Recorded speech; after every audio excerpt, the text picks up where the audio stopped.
જય વસાવડાના તમામ વિડીયોનો એક જ ઓફિશિયલ ખજાનો એટલે પ્લેનેટ જેવી યુટ્યુબ ચેનલનો જલસો. તો જલ્દી લાઈક કરો, સબસ્ક્રાઇબ કરો અને બેલ આઇકન પ્રેસ કરી ઓલ સિલેક્ટ કરો, જેથી તમે જોઈ શકો અમારા વિડીયો સૌથી પહેલા. પ્રિય નવીનભાઈ, મુંબઈમાં તો ઘણી જગ્યાએ બોલવા જવાનું થાય છે પર્યુષણમાં, પણ પર્યુષણ વ્યાખ્યાનમાળામાં મને નિયમિતપણે હાજર રાખવાનો જશ એમને જાય. એટલે આજે જો એમને કહેતો હતો, મેં કીધું ભાઈ તમે છો વિદ્વાન પ્રોફેસર છે, અધ્યાપક છે, સાહિત્યના મરમી રસિકજન છે, અને હું આ ટી શર્ટ સવારે મેં કાઢ્યું ને પહેરવા માટે કે આજે આ પહેરીને જઈશ, એ શેક્સપિયરનું કોટેશન છે, તો એને કહેતો હતો. મેં કીધું આ બીજે ન પહેરીને જાઉં, પણ તમારે ત્યાં પહેરીને આવું, કારણ કે તમને વળી શેક્સપિયર શું એ બધું વાંચેલું ભણાવેલું છે, ખ્યાલ આવે. એટલે અમારે વચ્ચે વાત થતી હતી ત્યારે કહેતા હતા કે ઐશ્વર્યા રાય મારી સ્ટુડન્ટ હતી અને લગ્નનું આમંત્રણ દેવાય આવેલી. એટલે આમ રાજકોટવાળાઓ જ અમારી પાસે ઘેલા હોય એવું જરૂરી નથી.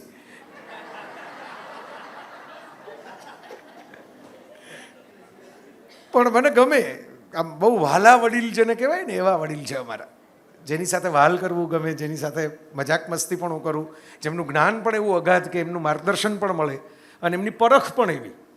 એટલે કાયમ માટે હું તો આ જેટલી વાર હું ઘરે બેસીને રેકોર્ડ કર્યું હતું વ્યાખ્યાન, ત્યારે પણ નવીનભાઈનું મેં કહ્યું હતું, કારણ કે અહીં હું આવું, હવે તો એવું છે કે ભાઈ આમ દાદર પાસેથી પસાર થાય તો નવીનભાઈ યાદ આવી જાય એવું છે.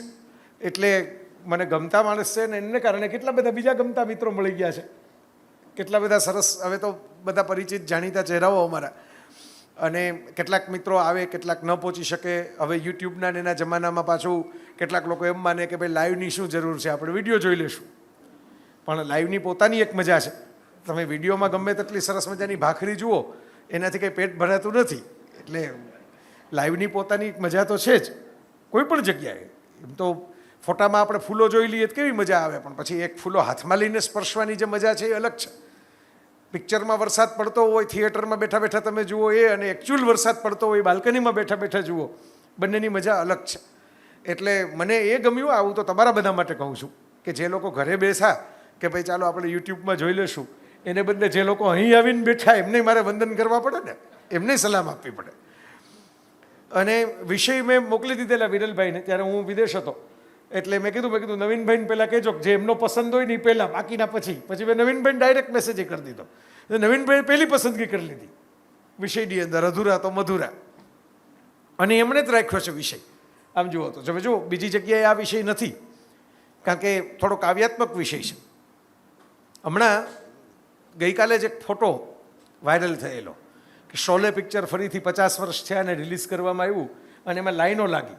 નવા પિક્ચરોમાં નથી લાગતી એટલી લાઈનો લાગી જોવા માટે, કારણ કે એ પિક્ચર એવું છે કે જૂનું થતું નથી, અને આમ પણ મોટા પડદે જોવાની મજા પડે એવું છે. નાના પડદે જોયું હોય તો એમ થાય કે હાલો હવે આપણને ચાન્સ મળ્યો, અત્યારની જનરેશન હોય તો કંઈક મોટા પડદે જોઈ નાખીએ.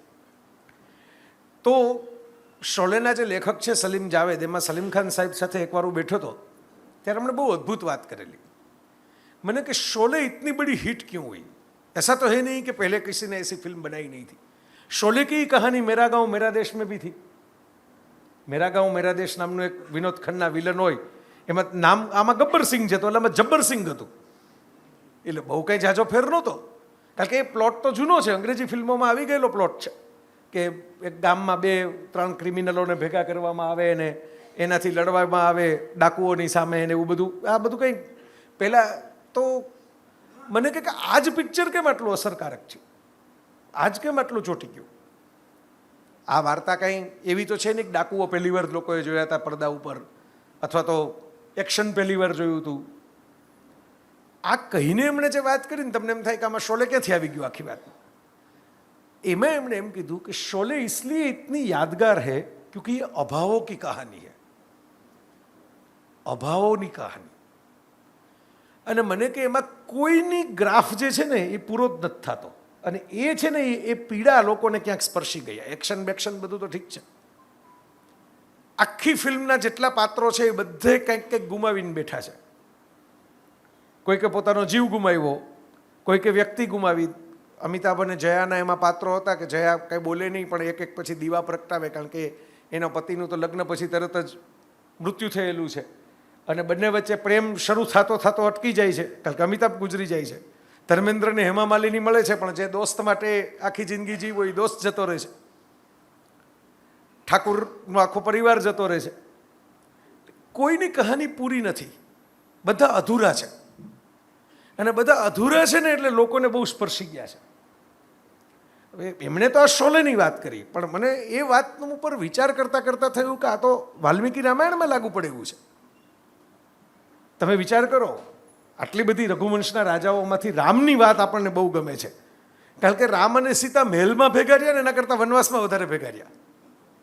મહેલમાં તો એમને સમય રહ્યો જ નથી વધારે સમય ભેગા રહેવાનો. લગ્ન થયા પછી પણ નહીં અને પાછા આવ્યા પછી પણ નહીં, પણ જંગલમાં વધારે ભેગા રહેવાનું છે. એટલે હું ઘણીવાર લોકો ડિપ્રેશનમાં આવે ને બધી એવી વાતો કરતા હોય ને ત્યારે હસતા હસતા નરસિંહ મહેતાનું ભજન નવીનભાઈ એમને યાદ કરાવું. સુખ દુઃખ મનમાં ના આણીએ, ઘટ સાથે જ ઘડિયા, ટાળિયા કોઈના નવ ટળે રઘુનાથના જડિયા. કે 100% પરફેક્શનવાળી લાઈફ તો રામનોય ફેમિલી ફોટોગ્રાફ પૂરો નથી થયો. જો વનવાસમાં ગયા ત્યારે પિતા ગુજરી ગયા, દશરથ, એટલે ફેમિલી અધૂરું થઈ ગયું. પાછા આવ્યા અને લવકુશ પાછા આવ્યા તો સીતા જતા રહ્યા, ફેમિલી અધૂરું થઈ ગયું. 100%. બરાબર, ઘણાના તો ગુજરીને જ જતા તોય ફેમિલી અધૂર જ રહી જાય છે. ફોટોગ્રાફમાં આવે નહીં તોબરા ચડાવીને બેઠા હોય. બરાબર, કેટલાક આ કોવિડ વખતે તમને ખબર હોય તો ન ઓલો ફોરવર્ડેડ જોક હતો, તમને કદાચ આવ્યો હશે ફરતા ફરતા તમારા મોબાઈલમાં. મારા મોબાઈલમાં આવ્યો તો મને યાદ છે. ત્યારે સરકારે રિસ્ટ્રિક્શન મૂક્યા હતા, 50 જણાને જ બોલાવીને લગ્ન કરવાના.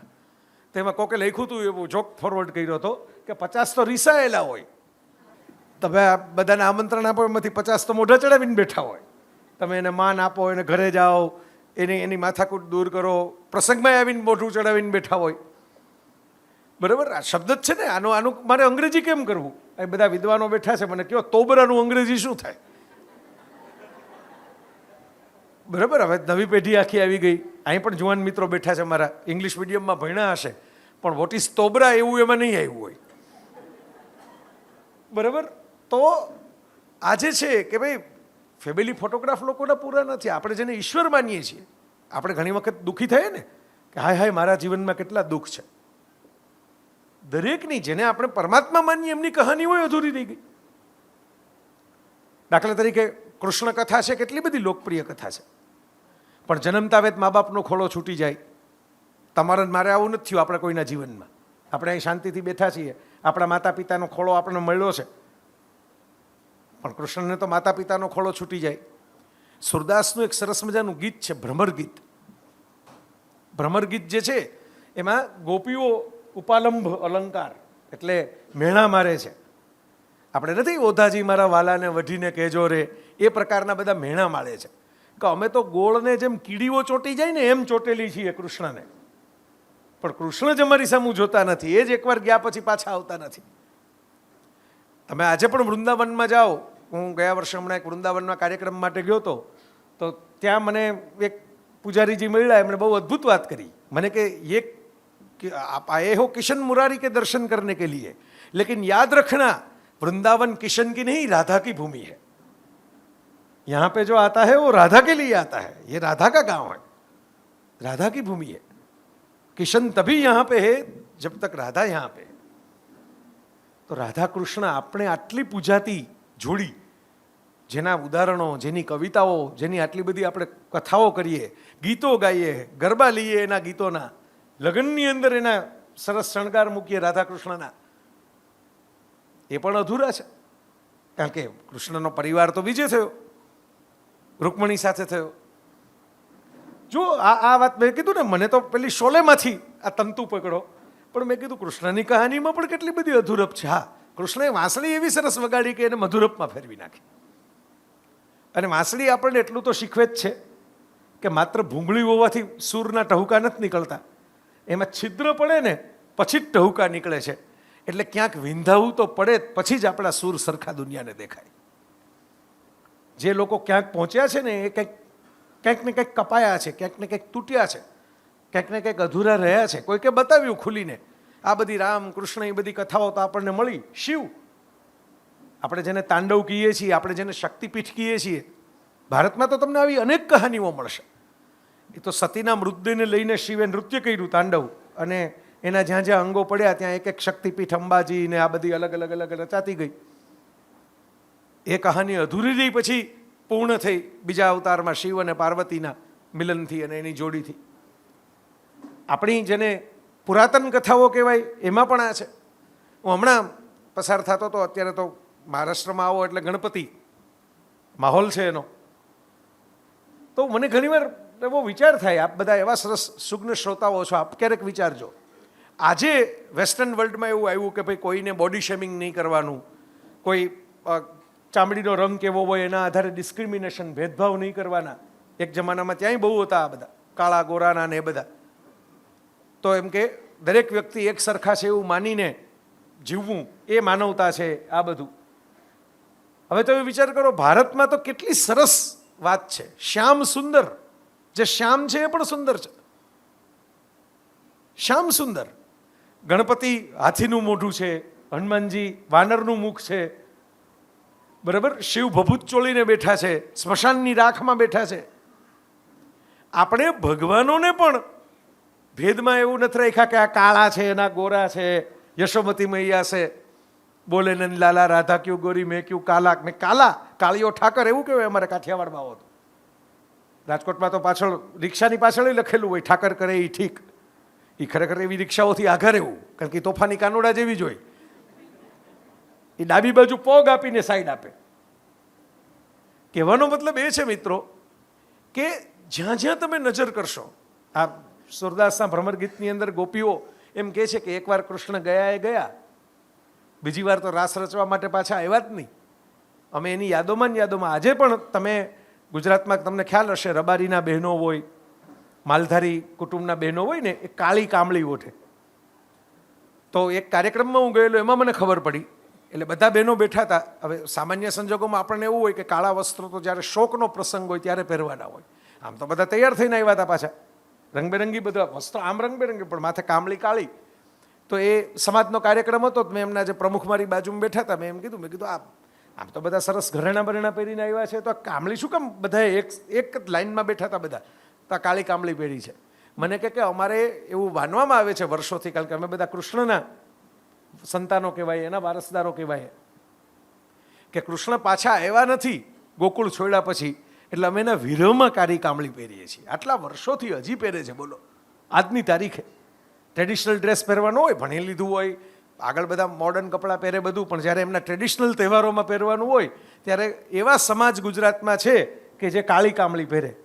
શું કામ? તો કે આ કૃષ્ણનો વિરહ. અધૂરી રહી ગયેલી કહાની છે, છતાંય આપણને કેટલી પૂર્ણ લાગે છે. રાધા કૃષ્ણની કહાની, ગોપીઓ અને કૃષ્ણની કહાની, વૃંદાવનના રાસની કહાની. બીજી વાર તો મળવાનું જ નથી થયું ત્યાં કોઈને.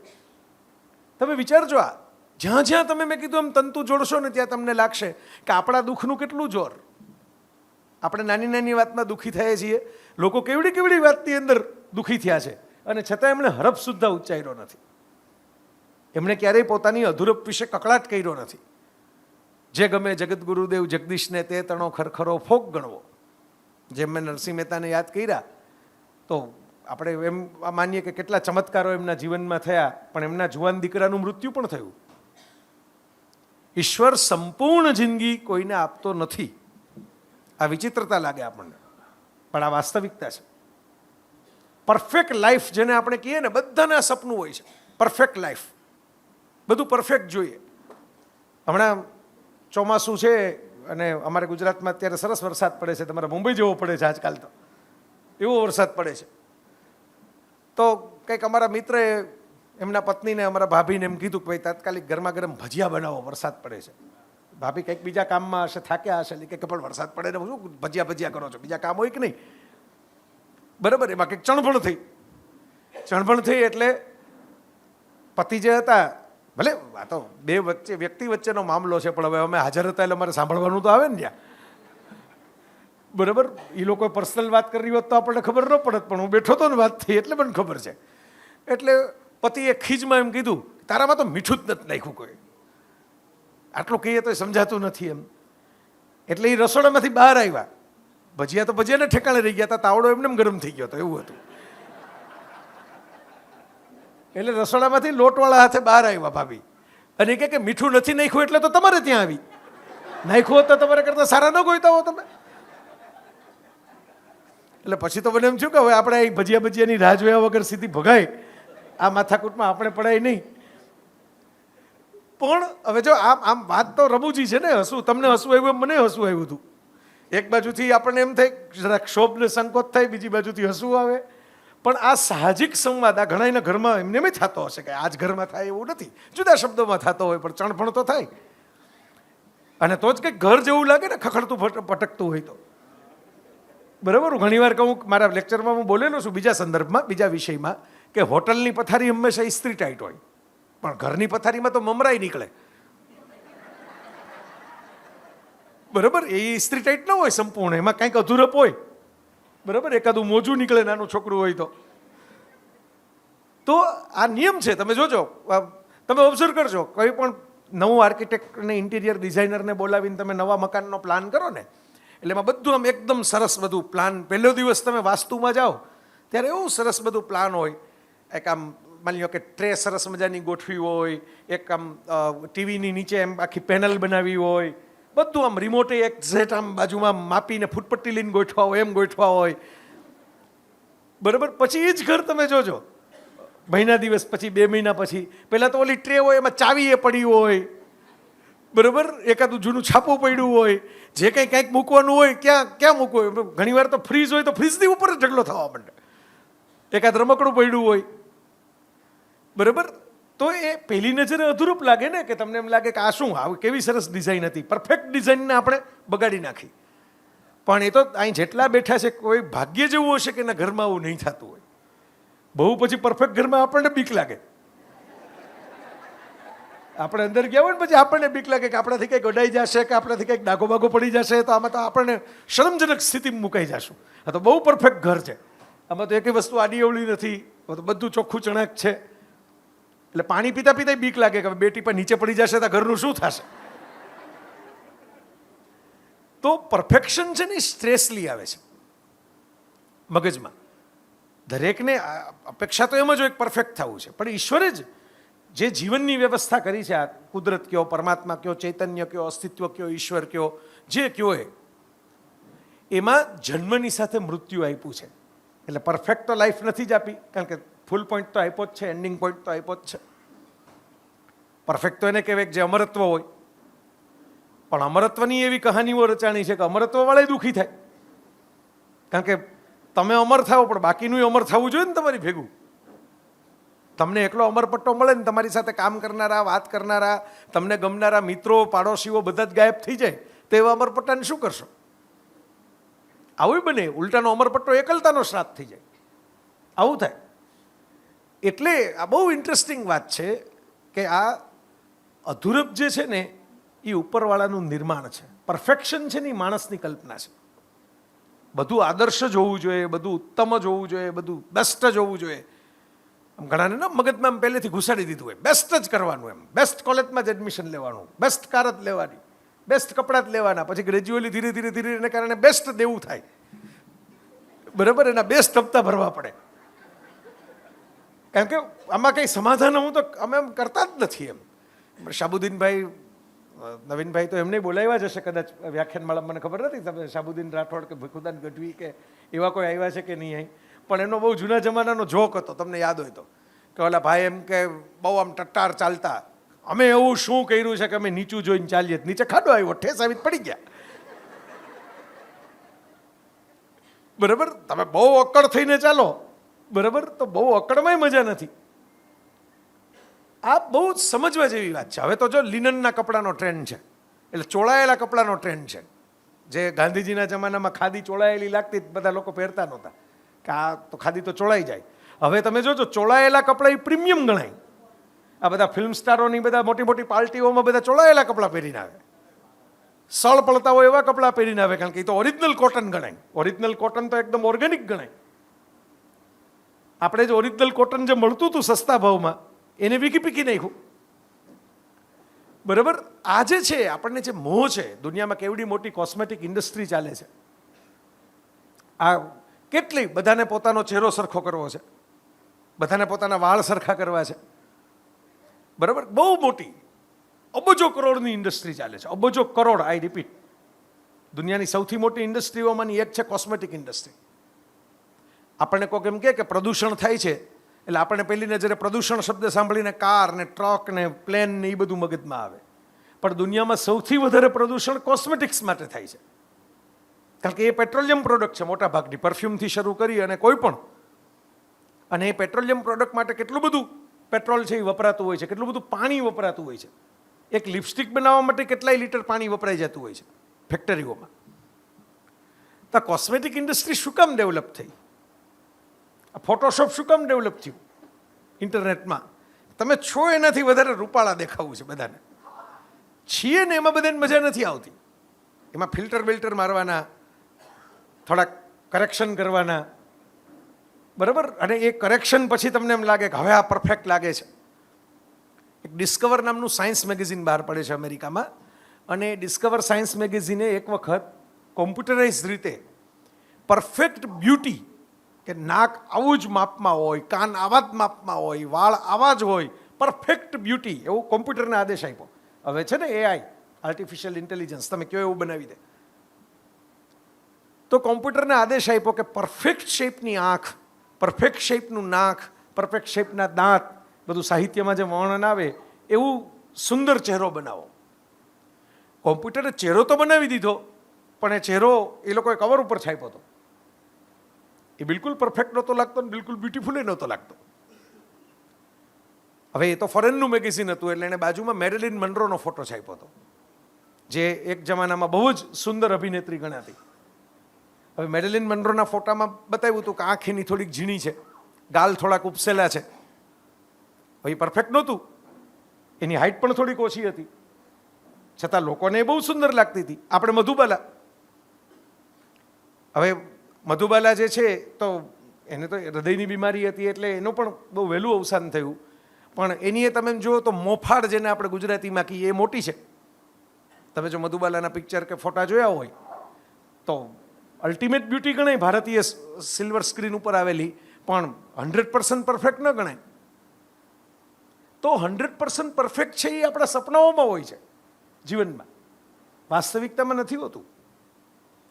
મુશ્કેલી એ છે કે આપણે પેલા પરફેક્શનની તલાશમાં અધૂરપને ઓગાળવા માટે એટલા બધા અકળાઈ જઈએ છીએ કે મારે અધૂરા નથી રહેવું, મારે અધૂરા નથી રહેવું. એટલે મધુરા થવાને બદલે પેલા ઝાંઝવાના જળ જેને કહેવાય ને, મૃગજળની પાછળ દોડ્યા કરીએ છીએ અને સ્વીકારી નથી શકતા કે આ અધૂરપમાં જ મધુરપ છે. આમાં જ છે કંઈક.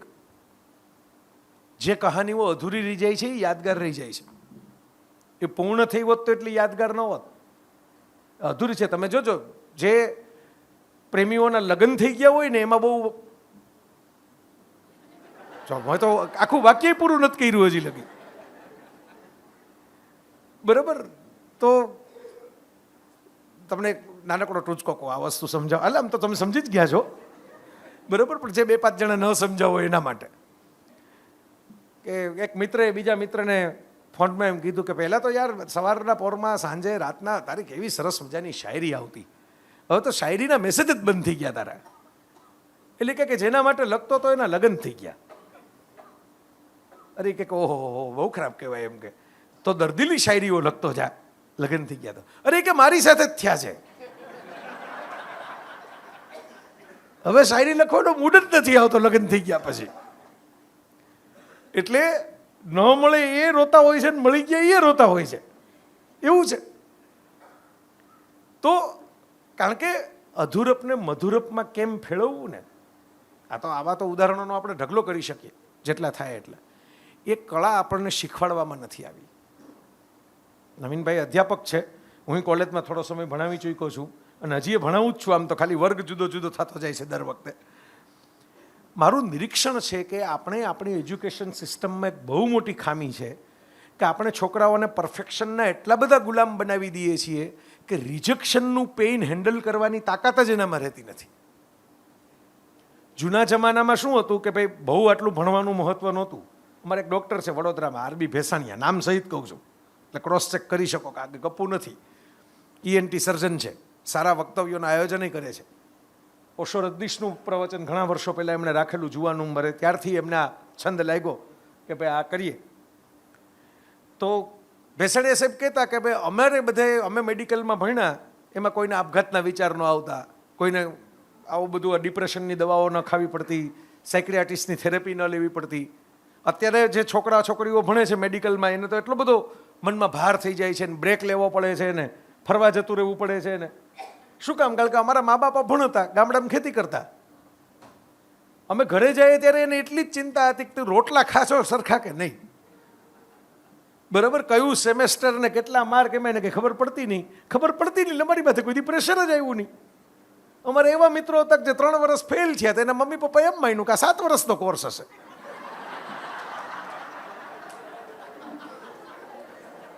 તો એ કે 3 વર્ષ ફેલ થઈને ડોક્ટર થઈને પ્રેક્ટિસ જમાવીને બેઠા છે. આ બહુ અગત્યની વાત છે મિત્રો. આપણે તો હસતા હસાવતા બધી વાત કરવાની છે. આપણે જો હસવું જ ન હોય તો પછી આ બેસવાનો અર્થ શું? બરાબર, સોગિયું મોઢું કરવામાં તો એકાંતમાં બેસવાનું હોય ને, જાહેરમાં બેસો તો હસતું મોઢું રાખવાનું હોય. પણ મારે તમને આ વાત ઉપર ધ્યાન ખેંચવું છે. આખી એક એજ્યુકેશન ઇન્ડસ્ટ્રી ચાલે છે પરફેક્શનની, 99.99% વાળી. આ બધાનું ચાલે તો 100માંથી 105% કરી નાખે, બરાબર. અને એમાં મા બાપો પણ ફસાય છે, એમાં છોકરાઓ પણ પીસાય છે. હવે એનું માર્કેટ છે બહુ મોટું. તમે સાંભળ્યું હશે કે કેટલીક જગ્યાએ આપઘાતના બનાવો બને છે. ભારતમાં તો સૌથી વધારે બને છે અત્યારે. આ ભણવાનું પ્રેશર, ટોપ રહેવાનું પ્રેશર, આગળ વધવાનું પ્રેશર, પરીક્ષામાં બેસ્ટ સ્કોર, પરફેક્ટ સ્કોર કરવાનું પ્રેશર. આ એવડી મોટી સમસ્યા છે, પણ કમનસીબે આપણને આ સમસ્યા લાગતી નથી. કારણ કે આપણને રાજકારણના કારણે બીજી એવી 10 સમસ્યાઓ મગજમાં આવી જાય છે કે જેને કારણે આ અગત્યની ઘરમાં ઘૂસેલી સમસ્યા દેખાતી નથી. એવો એક ફ્રેમ બનાવી દેવામાં આવી છે કે આ આવું કરે એ જ પરફેક્ટ, આ કરે, આ સ્ટેપ કરે એ જ પરફેક્ટ, બરાબર. તમે જોજો ઘણી વખત બધા ગરબા લેતા હોય ને ત્યારે એકાદ નાની ઢીંગલી હોય જે ખાલી એના મમ્મીની આંગળી પકડીને તૈયાર થઈને એમને આવી હોય, એને લેતા આવડે નહીં પણ એ પોતાની રીતે ઠેકડા મારવાની કોશિશ કરે બાકીના ઠેકડા જોઈને. એ પરફેક્ટ નથી હોતા પણ ક્યુટ બહુ હોય છે. તમને એનો વિડીયો ઉતારવાનું મન થશે ઓલું આખા ટોળું મૂકીને, બરાબર, કારણ કે એમાં ક્યુટનેસ છે. એનું ભોળપણમાં એને નથી આવડતું એવા પ્રયત્નોમાં તમને એક વહાલું લાગે એવું તત્વ દેખાય છે. આપણે પરફેક્શનની દોટમાં વિદ્યાર્થીઓની જુવાન પેઢીની ક્યુટનેસ ગુમાવતા જઈએ છીએ, એની ફ્રેશનેસ ગુમાવતા જઈએ છીએ. કારણ કે સતત અને હંમેશા તમે જોજો માણસ જૂઠું ક્યારે બોલે, બરાબર. જૂઠા બોલવાના કારણો 10 હોય કે પૈસા નથી રહ્યા અને સામે ચૂકવવાના છે, માણસ જૂઠું બોલે, બરાબર. કંઈક છટકી જવું છે કોઈ ઘટનામાંથી એટલે જૂઠું બોલે. હું એ કારણોની વાત નથી કરતો. કોઈ પણ વ્યક્તિ અસત્ય ત્યારે બોલે કે જ્યારે એની માથે પ્રેશર હોય. પ્રેશર હોય કે આમ કે સાચું બોલીશ તો કેવું લાગશે, એના કરતાં ખોટાથી ચલાવી લ્યો. આખું એક પ્રેશર ઊભું થઈ ગયું છે સમાજમાં કે બ્યુટીફુલ તો આવા જ બ્યુટીફુલ હોવું જોઈએ, શરીર તો આવું જ હોવું જોઈએ, કપડાં તો આવા જ હોવા જોઈએ, કાર તો આવી જ હોવી જોઈએ.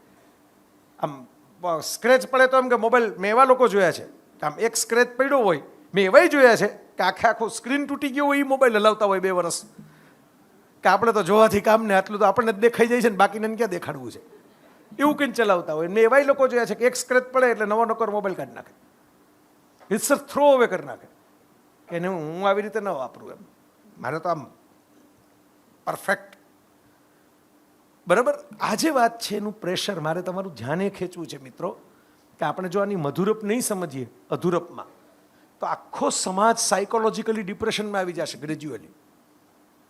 જે થઈ રહ્યું છે પણ આપણને દેખાતું નથી, અંદરખાનેથી થઈ રહ્યું છે.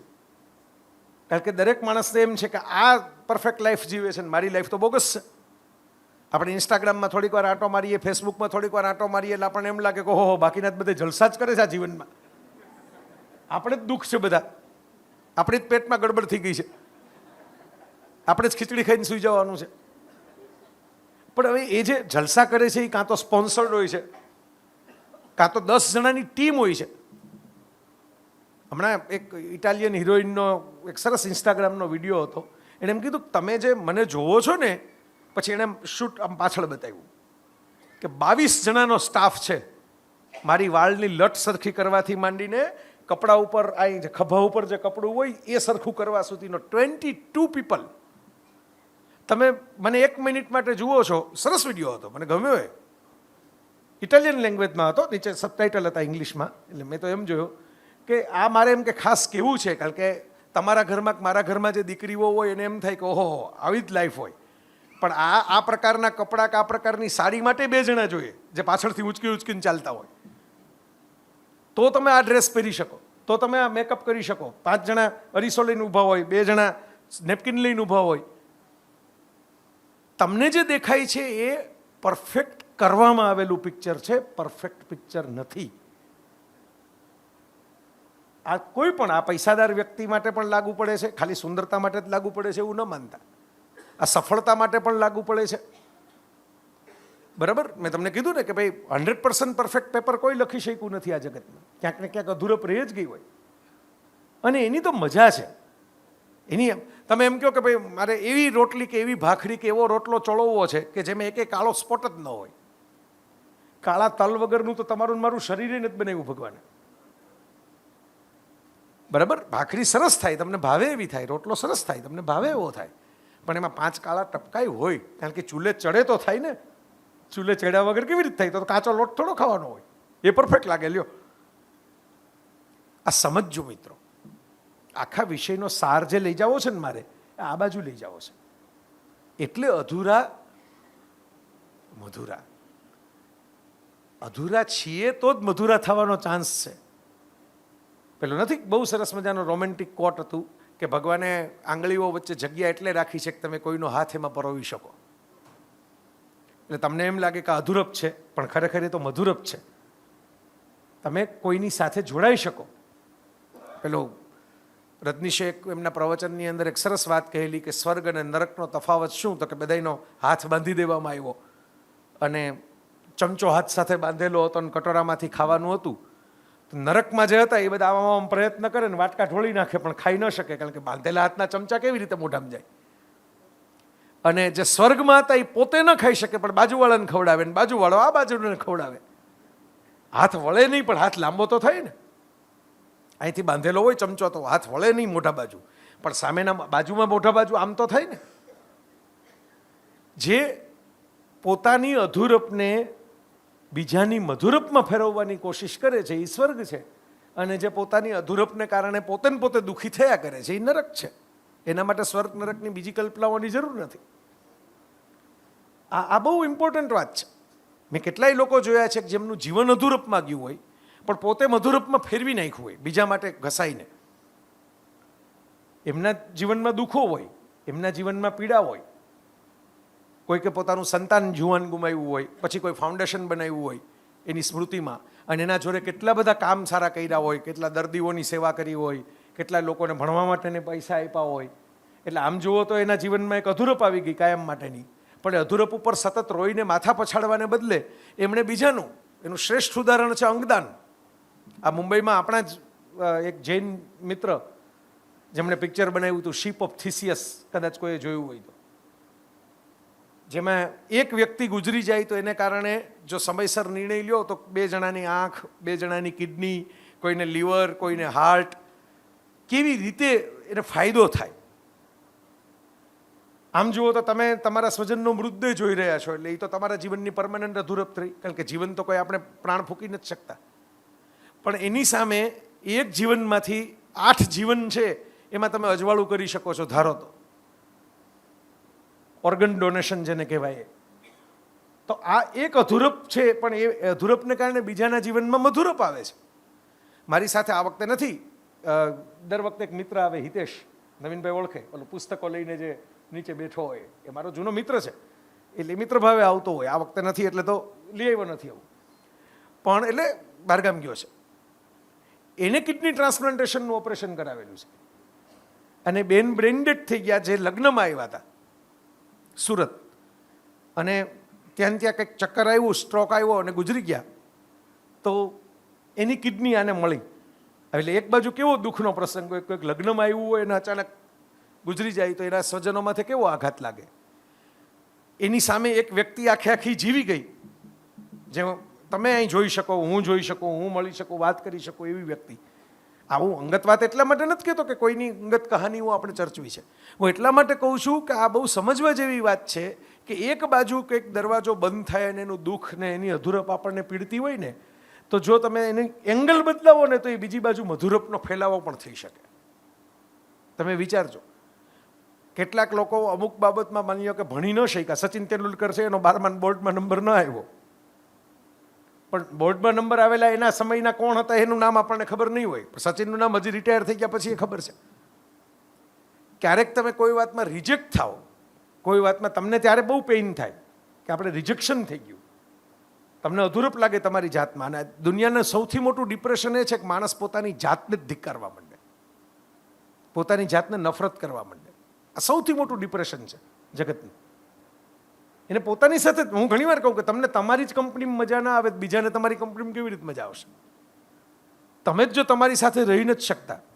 માણસાઈની કસોટી શું છે ખબર છે? માણસ કયા લેવલનો છે, એ પોતે એકાંતમાં કેટલો શાંત રહી શકે છે. નહીંતર આપણને છે ને એકલા બેસવું ગમતું જ નથી. મોબાઈલમાં આમ કરીએ, બરાબર, ટીવીના રિમોટ આમ કરીએ, બારી પાસે જઈને ઊભા રહીએ, બાજુમાં જઈને કોકની સાથે વાત કરીએ, રસોડામાં જઈને કંઈક ખટપટ કરીએ, ઓફિસમાં જઈને કંઈક કોમ્પ્યુટરના બટન દબાવીએ. સાવ એકલા પોતાની આ વિપશ્યનાની સાધના શું છે? એ તો છે.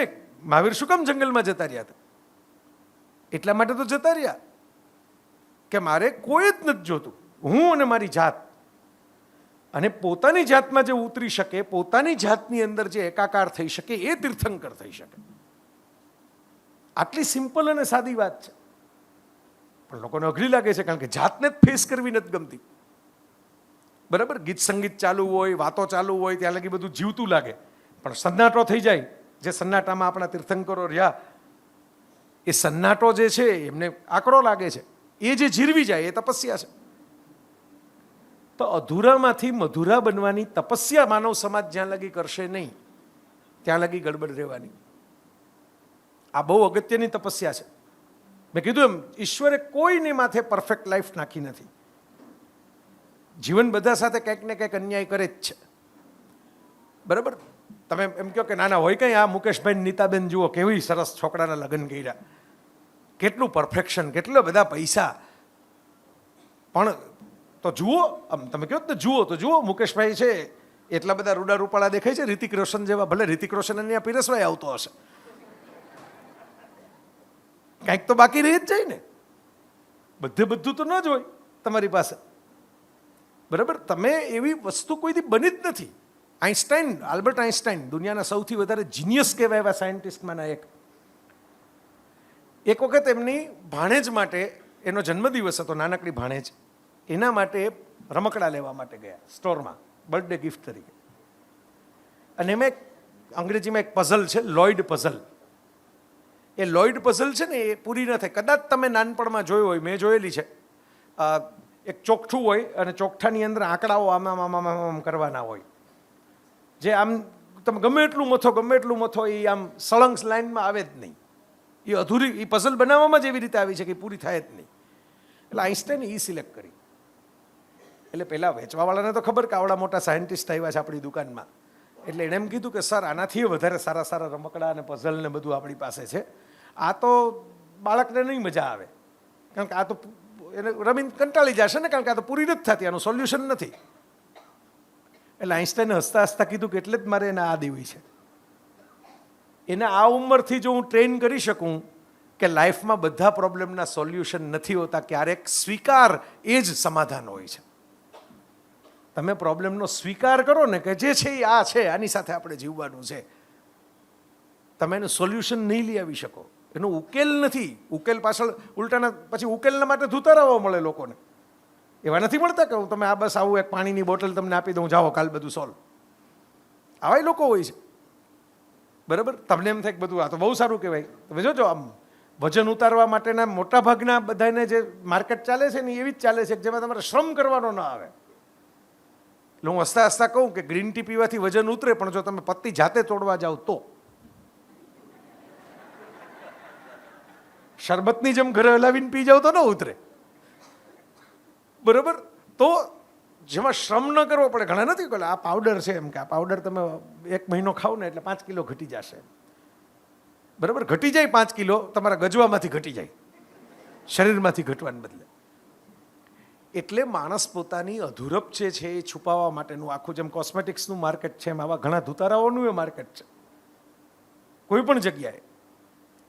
આ વસ્તુ ન કરવી પડે એટલા માટે એક સરસ મજાનો ઉકેલ, જાપાનમાં એક શબ્દ છે વાબી સાબી. વાબી સાબી એટલે આર્ટ ઓફ ઇમ્પરફેક્શન. ભગવાને દુનિયા પરફેક્ટ નથી બનાવી, ઈશ્વરે દુનિયા, મેં કીધું ને મૃત્યુ આપ્યું છે એટલે આપણે અધૂરપ છે જ, આપણે એમાંથી પરફેક્શન શોધી લેવાનું છે. એની સમજણ માટે એક જાપાનીઝ ઝેન કથા છે. આ વાબી સાબી એટલે શું? કે ગુરુજી હતા અને બહુ મોટા ગુરુજી હતા અને એ પધારવાના હતા શિષ્યોને મળવા માટે. એટલે શિષ્યોએ બગીચો આખો તૈયાર કરેલો. તેમ થયું કે ગુરુજીને આ જ રોકશું, ના એમનું સ્વાગત કરશું, ના જ એમનું હિંચકો બનાવશું, ના જ એમની કુટીર બનાવશું ને. એટલે આખી રાત જાગીને બધા શિષ્યોએ બહુ મહેનત કરી. આમ એક પાંદડું દેખાવું ન જોઈએ ક્યાંય, એક કણી દેખાવું ન જોઈએ, કાંકરીએ દેખાવી ન જોઈએ. આમ બધા વૃક્ષોની ડાળી હોય ટ્રીમ કરી નાખીને, પક્ષીઓની ચરક દેખાય તો પક્ષીઓ ઉડાડી નાખ્યા બધાને. કારણ કે વળી પક્ષી રહ્યા હોય તો વળી ચરકે તો પાછો રસ્તો ખરાબ દેખાય. એકદમ આમ જેને કહેવાય ને પિક્ચર પરફેક્ટ બગીચો બનાવી નાખ્યો. સવારે ગુરુજીની પધરામણી થઈ અને આમ શિષ્યો તો જરાક એમ હતું કે સરદાર બહુ ખુશ હોગા ઓર શાબાશી દેગા, એ ટાઈપના મૂડમાં હતા. હમણાં ગુરુજી ખભે હાથ મૂકીને કહેશે કે વાહ વાહ વાહ, કેવો સરસ બગીચો બનાવ્યો છે. ગુરુજી મોટું ગંભીર રાખીને ચાલ્યા ગયા બગીચામાંથી. પછી એમ કહ્યું કે અહીં તો મને રોકાવા જેવું બહુ લાગતું નથી, હું તો સામે ઓલી ટેકરી ઉપર જઈને જઈશ રોકાવા. બધા શિષ્યો કે આપણા માટે તો અમે કેટલા દિવસથી મહેનત કરીએ છીએ. આ બગીચો, આ એક તણખલું રહેવા નથી દીધું અમે વધારાનું, એક પંખી નથી રહેવા દીધું, એક પાંદડું ખર્રું રહેવા નથી દીધું. એટલે ગુરુજી કે એટલે જ મને આ બગીચા જેવું કંઈ લાગતું નથી, આમાં કંઈ ધબકાર જ નથી જીવંતતાનો. આ પેલી ટેકરી ઉપર હું જાઉં તો કંઈક બે ટહુકા સંભળાય, કંઈક સૂકા પાંદડા લીલા પાંદડા એનો કંઈક સરસરાટ સંભળાય, કંઈક પાણી પડતું હોય એ દેખાય. તમે તો એટલો બધો સરસ બગીચો બનાવી નાખ્યો છે કે આમાં બગીચો નિર્જીવ લાગે છે, સજીવ નથી લાગતો. જે જીવંત હોય ને એ ધબકારવાળું હોય, એ ક્યાંક ને ક્યાંક અટપટું એ હોય. બરાબર? તમને બીજી રીતે ઉદાહરણ આપું. આકાશમાં જઈને જોજો, મુંબઈમાં નહીં દેખાય, થોડુંક બહાર જવું પડે મુંબઈથી. જ્યારે વીજળી ન હોય આજુબાજુ ત્યારે તારાઓ જોજો. બરાબર? બહુ સરસ દ્રશ્ય. તારાઓ તો ભગવાને બનાવેલા છે, ઉપરવાળાની કરામત છે, મારી ને તમારી છે નહીં. આપણે તો શરદ પૂનમના ગીતો છે ને એ હોલમાં ગાતા હોય. ચાંદો જોવા માટે ઉપર ન જાય, પણ તારાઓ જોશો ને તમને ખ્યાલ આવશે કે આ કોઈ આમ પેટર્નમાં તો ગોઠવાયેલા છે નહીં. આમ એક બાજુમાં બીજો, બાજુમાં ત્રીજો, બાજુમાં એમ સિમેટ્રી તો છે નહીં, બધું આડેધડ છે. તમે એમ કહો કે ભાઈ આ તો મુંબઈની બહાર જવામાં તમને ખબર છે, મુંબઈમાં જીવો જ ખબર પડે, એમ કે ટાઈમ થોડો મળે રોજ બહાર જવાનો. ચાલો કાંઈ વાંધો નહીં, કોઈ પણ એક સરસ મજાનું વૃક્ષ જોજો. ગુજરાતીમાં એક સરસ પંક્તિ છે, નકશા ડાળ ચલે ઇમારત, વૃક્ષ ચલે નિજ લીલા. ઇમારત હોય ને એ ફિક્સ પ્લાન મુજબ આર્કિટેક્ટ બનાવી શકે, વૃક્ષ ચલે નિજ લીલા. વૃક્ષની ડાળીઓ પ્લાન મુજબ ન હોય, વાંકી ચૂકી હોય, એના પાંદડાઓ વાંકા ચૂકા હોય, એના ફૂલો પણ વાંકા ચૂકા હોય. તમને આમ ગુલાબ જોવું બહુ ગમે, પણ એકચ્યુઅલી ગુલાબનું એનાલિસિસ કરો તો બધી પાંદડીઓ વાંકી ચૂકી હોય. જોવું કેટલું સરસ લાગે છે. આ વાબી સાબીનો કોન્સેપ્ટ છે, જાપાનીઝ થેરેપી છે એક પ્રકારની, કે તમે જેને અધૂરપ કહો છો એની અંદરની છુપાયેલી મધુરપ તમે જોઈ નથી શકતા. એમાં કેવી મધુરપ છુપાયેલી છે તમે એને ઓળખવામાં ભૂલ ખાવ છો. એ અધૂરપ છે ને એ વાંકી ચૂકી લાગે છે ને એટલે વૃક્ષ તમને જોવું ગમે છે. એ સિતારાઓ આ મુઠ્ઠી ભરીને ઘા કર્યા હોય એમ વેરાયેલા છે ને એટલે જ તમને સિતારાઓ છે એ સરસ મજાના લાગે છે, પડદા જેવા નથી લાગતા. પડદાની ટીકીઓ હોય એમ એકદમ સિમેટ્રીમાં ગોઠવેલી હોય તો તોરણમાં તારામાં ફેર તો ખરો ને. તોરણ ગોઠવાયેલું હોય ભરતકામથી, તારાઓ ગોઠવાયેલા નથી એટલે બહુ એક્ઝોટિક, બહુ ભવ્ય લાગે છે. વિલ્ટર કોહેન નામના કેનેડિયન કવિ હતા અને એમણે એક કવિતા તો લાંબી છે, હું તમને નહીં સંભળાવું, પણ એ કવિતાની એક લીટી બહુ સરસ એમણે બનાવી, જે એક લીટી કામની છે કે there is crack in everything. દરેક બાબતમાં તિરાડ હશે, દરેક બાબતમાં તળ હશે. ક્રેક એટલે તળ, તિરાડ. There is crack in everything because from where light will come in. જ્યાં તિરાડ તમે કહો છો ને ત્યાંથી જ હવા ઉજાસ આવતા હોય છે. બરાબર. આમ તમે જડબે સલાક બધું બંધ કરી દો તો એ શ્વાસ લેવાની જગ્યા ક્યાંથી આવે? કારણ કે કોક તળમાંથી પવન આવે છે, કોક તળમાંથી પ્રકાશ આવે છે. તો આપણા જીવનમાં બધું પરફેક્ટ નહીં હોય, ઘણું બધું અધૂરું હશે, ઘણી બધી તિરાડો હશે. ક્યારેક તો એવું હશે કે આપણે ધાર્યું હોય નથી. હમણાંનો સાવ તાજો આ વિષય નક્કી થઈ ગયા પછીનો કિસ્સો કહું. બ્રાઝિલમાં હમણાં એક પ્લેન ક્રેશ થયો અને એની અંદર પ્લેનમાં જેટલા સવાર યાત્રીઓ હતા એ બધા ક્રૂ સહિત બધા ગુજરી ગયા. નાનું પ્લેન હતું, 72 કે 74 જણા કંઈક હતા. વિડીયો છે આનો આવેલો ઓફિશિયલ. શું વિડીયો છે? હવે તમે બધામાંથી કોઈ ફ્લાઇટમાં મુસાફરી કરતા હોય એમાં ખ્યાલ હશે કે ભાઈ હવે બધા પહેલાં તો બધા તમે છેક લગી અંદર જતા ને એવું ઘણું થતું. હું નાનો હતો તો અમારા રાજકોટ એરપોર્ટે જઈ શકતો અંદર કોઈક આવ્યું હોય તો જોવા માટે. પણ હવે તો બધું બંધ થઈ ગયું. સિક્યોરિટીના કેટલા બધા લફડા આવી ગયા. હવે એને કારણે એવું થઈ ગયું છે કે બોર્ડિંગના અમુક ગેટ બંધ થઈ જાય. કદાચ તમને અનુભવ હશે, મને થઈ જ ગયો છે આવો અનુભવ, તમને કદાચ થયો હશે કે બોર્ડિંગ ગેટ બંધ થઈ જાય પછી એ લોકો એન્ટ્રી ના આપે. તમે એમ કહો કે હું તો પહોંચ્યો કે પણ એમ કે અંદર ગેટ બંધ થઈ ગયો, હવે એમ કે તમે બીજી ફ્લાઇટમાં જતા રહ્યો. તેવી રીતે એક ભાઈ મોડા પહોંચ્યા. એમ કીધું ભાઈ હું તો મને એનાઉન્સમેન્ટ સંભળાવવાનું નહીં આમ તેમને. જે છોકરી ઊભી હતી કાઉન્ટર ઉપર એની ઉપર ગરમ થઈ ગયા. આ તો કેમ ચલાવી લેવાય ને, મેં ટિકિટના પૈસા ખર્ચા છે ને, તમારે મને ગોતવો જોઈએ ને, તમારે મને કહેવું જોઈએ ને, સરખું એનાઉન્સમેન્ટ કરવું જોઈએ, મને સંભળાય એવું ને. રાડ કરી મૂકી. મને પૈસા પાછા આપો ને મને બીજી ફ્લાઇટ કેમ મળશે ને, આમ તેમ મળશે ને. હવે એ ઊભા ઝઘડો કરતા હતા ત્યાં જ 15-20 મિનિટમાં સમાચાર આવ્યા કે પેલી ફ્લાઇટ ક્રેશ થઈ ગઈ. વિડીયો છે, મેં કીધું એમ તમે સર્ચ કરશો ગૂગલમાં મળી જશે. તો અચાનક ઓલા પાન પસંદની જૂના જમાનામાં જાહેરાત ન આવતી, ખબર હોય તો, શાદી ઓર તુમસે કભી નહીં, અને પછી આમ શાદી ઓર તુમસે નહીં તો એવો મૂડ સ્વિંગ આવ્યો ભાઈમાં. જે છોકરીને એ 20 મિનિટથી ગગલાવતા હતા, દેશી ભાષામાં કહું તો, કે કેમ મારું પ્લેન તમે ચૂકાવી દીધું ને, કેમ તમે મને કીધું નહીં ને, કેમ મને તમે એન્ટ્રી ન આપી. એ કે વાહ તમે તો દેવદૂત છો, યુ આર એન્જલ, તમારા કારણે મારો જીવ બચી ગયો. આ જેટલા અંદર ગયા એ તો મરી ગયા અને મેં ફ્લાઇટ મિસ કરી, હું તો બચી ગયો.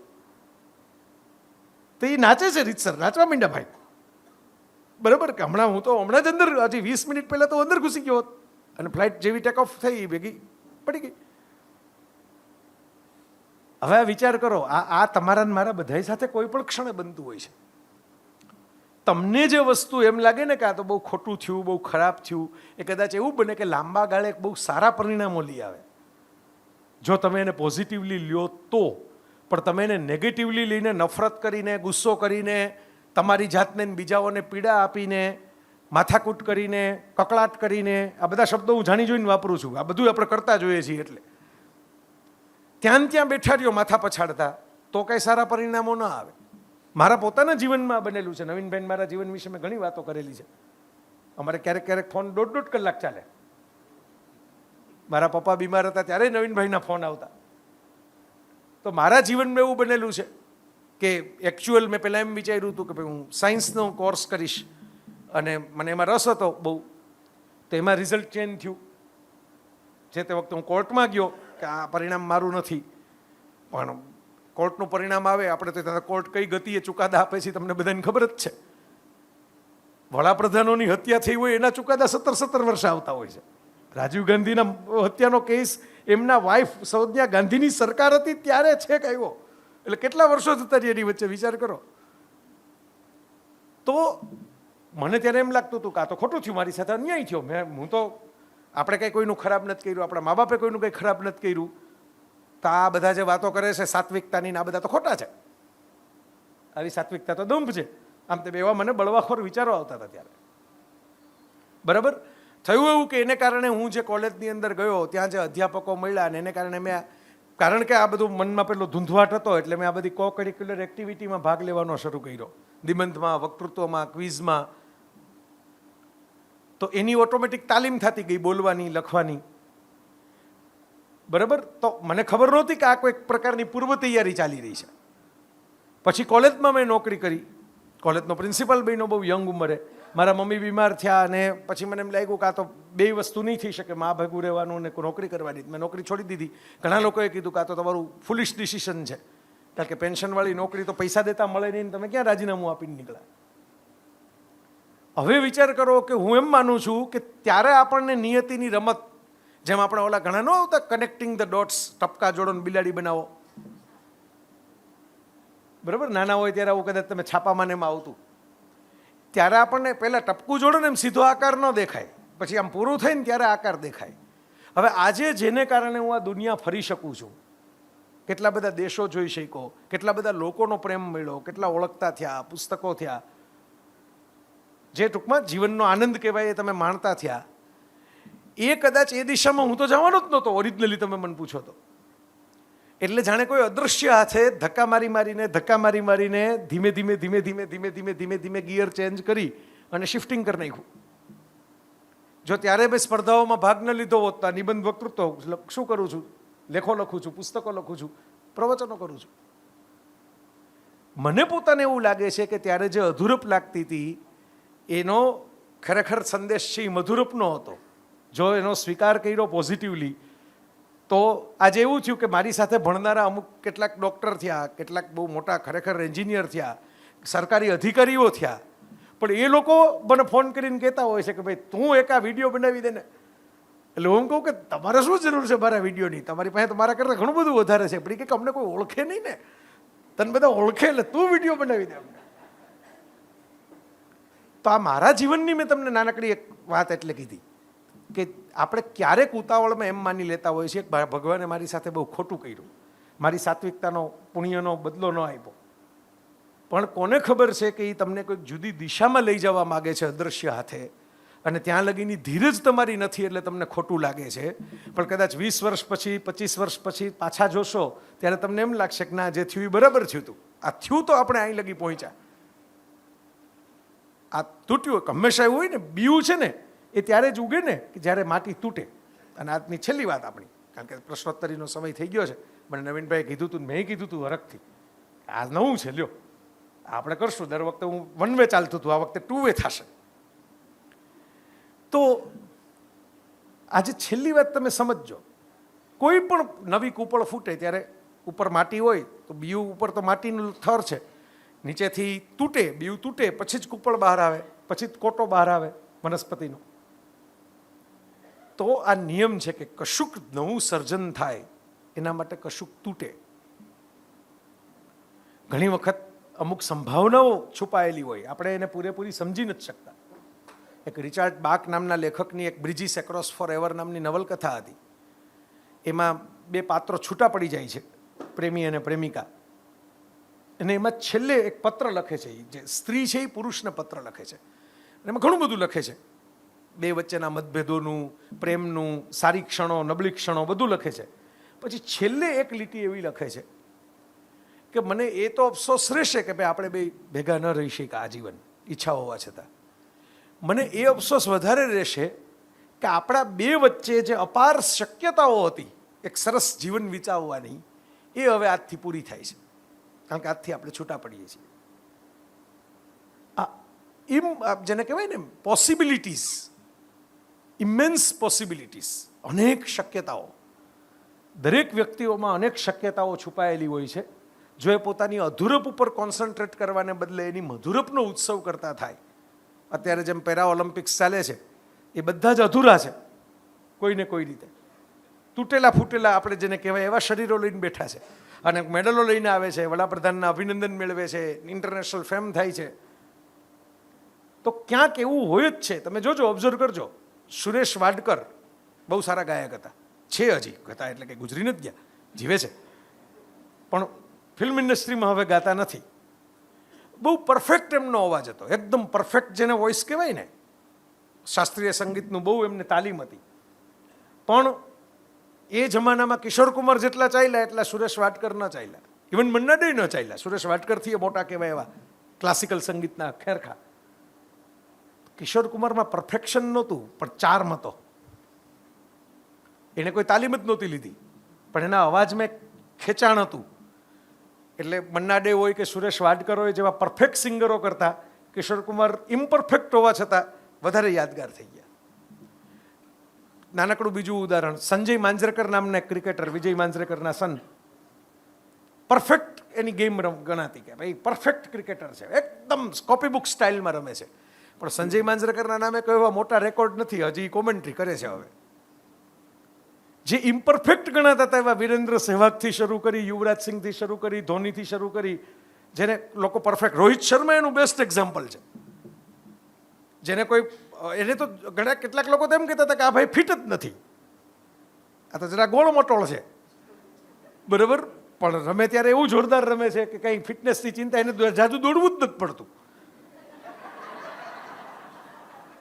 બરાબર. ઊભા ઊભા જેટલી સિક્સરો મારી દે છે કે જાજી દોડવાની વાત જ ના આવે. ને એક વર્લ્ડ કપ એના નામે ચડી ગયો કેપ્ટન તરીકે. વધારે પરફેક્ટ લાગતા વિરાટ કોહલીને જે ટ્રોફી ન મળી રોહિત શર્માના નામે મળી.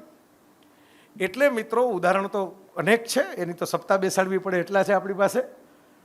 સાર એટલો જ છે આખી વાતનો, જે કન્ક્લુઝન છે એ એટલું જ છે કે કોઈ પણ અધૂરા હોતા જ નથી. એનું કોઈક કર્મ હોય છે, એનું કોઈક હેતુ હોય છે. આપણને એમાંથી મધુર ઓળખતા આવડવી જોઈએ. આપણને એમાંથી જે બ્રોકન પીસીસ છે એને જોડીને કંઈક નવી આર્ટ બનાવતા આવડવું જોઈએ, એને નવો શેપ બનાવતા આવડવું જોઈએ. જૂના જમાનામાં આવી ક્રાફ્ટમેનશીપ શીખવાડવામાં આવતી, બરાબર. એને મને ખબર છે ગુજરાતીમાં આવું કે કથિરમાંથી કંચન, કે આમ બધું કચરા જેવી વસ્તુઓ એમાંથી ભેગું કરીને કંઈક બનાવો, બરાબર, વેસ્ટમાંથી બેસ્ટ. તો આ જે છે એ એક પ્રકારની તાલીમ હતી કે ભાઈ તમારી પાસે કચરો જ આવ્યો છે ને તમારા નસીબમાં, હવે કાંઈ વાંધો નહીં, તમે એમાંથી કંઈક શણગાર કરી શકશો જો તમારી નજર છે ને એ કળાત્મક હશે, તો નજર છે એ બહુ સરસ હશે. તો આપણે આ સુંદર નજર રાખશું જીવન પ્રત્યે. આપણો અભિગમ પેલો પરફેક્શનને ચેઝ કરવાને બદલે ઇમ્પરફેક્શનના સ્વીકારનો, એક્સેપ્ટન્સનો રાખશું કે છે હોય બધાને બધું ક્યારેય પૂરું નથી થયું. કભી કિસી કો મુકમ્મલ જહાં નહીં મિલતા, કભી જમી તો કભી આસમાન નહીં મિલતા. આટલું યાદ રાખીને જો આપણે જીવવાનું રાખશું ને તો બીજું તો જે થાય, પણ આપણને રોજે રોજ જીવવામાં મજા આવશે, એ જવાબદારી મારી. એ હું તમને ગેરંટી આપી શકું કે ડે ટુ ડે લાઈફને તમે વધારે સારી રીતે જીવી શકશો. પેલું મગજમાં આમ સંતાપ થાય ને, આમ રોજ અરીસા સામે ઊભા રહ્યો ને એમ થાય કે હવે તો વાળ ઓછા થયા, હવે તો ધોળા થયા, હવે તો 2 કરતલી વધી ગઈ, હવે તો પેટ વધી ગયું, હવે તો કરતલી હાથમાં આવી ગઈ મોઢામાંથી. આ રોજ દુઃખી થવા કરતાં એક દી ફોટો પાડીને મૂકી જ દેવાનો કે આ જ છે જે છે એ જોવાનું, બરાબર. દુનિયા આખીને આપણે રોજ કેટલી માથાકૂટ કરીએ, એના કરતાં બધાને બતાવી જ દેવાનું જે છે એ આ છે, બોલો. હવે કહેતા હોય તો અમે શું મરી જાય તમારા માટે, બરાબર. અમે જીવવાના છીએ, તમારે મરવું હોય તો મરી જાવ, તમને જોવું ન ગમતું હોય તો. આ બહુ દેશી કહું તમને કહું છું, પણ છે બહુ સાચું. જેમને જે તમને બહુ આવું ટપ ટપ ટપ ટપ કરે ને, બરાબર, એને તમારે એમ કહી દેવાનું ભાઈ તમને વાંધો હોય તમે, બરાબર, અમને જ કંઈ વાંધો નથી આ જીવવામાં. અમારો જે છે એ અમે સ્વીકાર ભાવથી કરેલું છે. અને આ સ્વીકાર ભાવ પણ એક પ્રકારનું આપણું આ દર્શન છે, પ્રતિક્રમણનું એક દર્શન છે સ્વીકાર. એટલે મેં આ વિષય, જેટલા વિષય પસંદ કર્યા છે એમાં ક્યાંક જૈન દર્શનની છાંટ છે. આ સ્વીકાર ન થઈ શકે તો પ્રતિક્રમણ ન થઈ શકે, કારણ કે સ્વીકાર પછી બાકીની વસ્તુઓ શરૂ થાય, પછી આત્મખોજ શરૂ થાય, પછી સ્વસંવાદને નિરીક્ષણ શરૂ થાય, પછી એમાંથી રેક્ટિફિકેશન, ઉપચાર શરૂ થાય. સ્વીકાર ન થાય ત્યાં લગી ઉપચાર ક્યાંથી થાય? મોરારી બાપુ ઘણીવાર કહે છે કે ભાઈ હું સુધારક નથી, સ્વીકારક છું. સુધારક થવું હોય તો બહુ મોટી જગ્યા જોઈએ, હું તો સ્વીકારક છું. કોઈ પણ માણસ આવે હું એનો સ્વીકાર કરું. એટલે ગણિકા બહેનોની કથા કરી તો એટલે બહેનો બધા, હું હાજર હતો, મળવા આવ્યા નવીનભાઈ કે ભાઈ તમે બાપુ 9 દી કથા કરીને જતા રહેશો, પછી અમારું શું? બાપુ એમ કીધું કે ભાઈ હું તો બધા મને બાપુ બાપુ કહે છે તો હું તમારો બાપ. તમારે છોકરાઓ છોકરીઓના કાંઈને લગ્ન કરવા હોય, કાંઈ પણ હોય, કન્યાદાન હું કરીશ. તમારે હું બધે પહોંચી ન શકું, તમે હું ત્યાં આવી જાજો, કન્યાદાન કરવાની જવાબદારી મારી. અને કરેલા છે. આ તો બહુ એની જાહેરાતો નથી થઈ, પણ મને ખબર છે કે એવા કરેલા છે. તો મેં બાપુને પૂછ્યું કે મેં કીધું આ તો અઘરું કહેવાય, ભલભલા લોકોથી નથી થતું આ. તો મને કે આપણે સ્વીકાર કરવાનો ને, આપણે સુધાર કરવાનો. જો સ્વીકાર કરશો ને તો સુધાર થશે, કારણ કે પછી જે બહેનોને અહીં પગ મૂકવો હોય એને એમ થશે કે આપણે આ કામ તો છોડી દેવું પડે. આપણે બાપુ આપણા બાપ થઈને બેઠા હોય ને આપણા છોકરાઓના કન્યાદાન કરતા હોય તો આપણે થોડું આ કામમાં રહેવાય. પછી મને કે આપોઆપ સુધારા થતા જાય. પેલા સ્વીકાર તો કરો, એને આવવા તો દો. એ લગી આવવા જ ન દો ને ધક્કા મારશો તો કોઈ દી સુધારો નહીં થાય. આ વસ્તુ મને બહુ કામની લાગી એટલે મેં તમારી સાથે શેર કરી. હવે તમારા પ્રશ્નો, મને નવીનભાઈ કહ્યું છે કે પ્રશ્નો અલગ અલગ બાજુથી પૂછાય તો બધાને સંભળાય નહીં, એટલે હું પ્રશ્ન રિપીટ પણ કરી દઈશ માઇકમાં અને પછી જવાબ આપીશ. મારે બીજી કંઈક સિક્રેટ વાત કરવી છે જે તમારામાંથી ઘણાને ખબર નથી, એટલે હું વચ્ચે અડધી મિનિટ લઉં છું. પહેલા દિવસે બેન હતા, બ્રાન્ડ નેમ. ગઈકાલે કાજલબેન હતા, બ્રાન્ડ નેમ. આજે જયભાઈ છે, બ્રાન્ડ નેમ. એટલે તમે બધા બ્રાન્ડ નેમ જોઈને ઘણા બધા લોકો આવો છો, સારી વાત છે, બહુ સારી વાત છે. પણ મારે એ કહેવું છે કે હવે પછીના જે 4 છે, સત્ય કહું છું, મને કોઈ સ્વાર્થ નથી આમાં, એ 4 બ્રાન્ડ નેમ છે કે નહીં, પણ વક્તૃત્વમાં, જ્ઞાનમાં, એક્સપ્રેશનમાં, આપણને સમજાવવામાં આ ત્રણેય કરતાં જરાય ઉતરતા નથી જ. અને એક ખાનગી વાત કહું તો આ લોકો જેટલી તૈયારી કરીને આવે છે ને એના કરતાં હવે જે આવશે ને એ તૈયારી વધારે કરીને આવશે. જો તમે ગેરહાજર રહ્યો ગુમાવશો, ઘણું ગુમાવશો. માટે હું કહું છું કે હવે પછીના 4 દિવસ પણ જ્યારે આપણના ઘરમાં સંયોગ મળ્યો છે, ટિકિટ નથી, આની ટિકિટ રાખવી જોઈએ પણ નથી, એટલે એની ઓછી કિંમત ના આપતા હવે પછીના 4 દિવસ અહીંયા આ જગ્યા છે એ પણ ન રહે એવું કરજો. તમે આગળના જે 3 મળ્યા ને એના કરતાં હવે પછીના 4 વિદ્વાન કદાચ ઓછા હશે પણ એમના પ્રવચનો વધારે સારા હશે, એની ગેરંટી છે. Thank you.